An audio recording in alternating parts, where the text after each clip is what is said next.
আজকে রান্না করব লাউ চিংড়ি আর লাল শাক ভাজি। তাই চিংড়ি মাছটা আগে একটু ভেজে নিলাম, একটু ভাজা ভাজা করলে ঘ্রাণ আসে।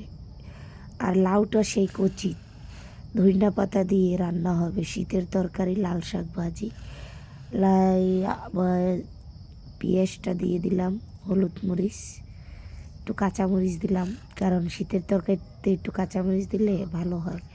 লাউটা এই যে দিয়ে দিলাম, কচি লাউ, লাউটা 2 পদে করছি, কাটা হয়েছে এই জন্য যে লাউয়ের কাটাটা কিন্তু একটু 4 কোনা 3 কোনার চেয়ে হয়, তাই আমি 2 পদে কাটছি। এই যে লাউটা কি সুন্দর গলে গেছে, অল্প একটু সময়ের ভিতরেই হয়ে গেছে।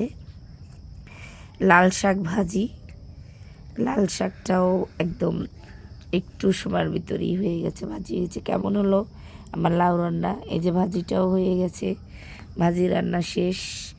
মাঝে মাঝে আবার একটু ইয়াও করি।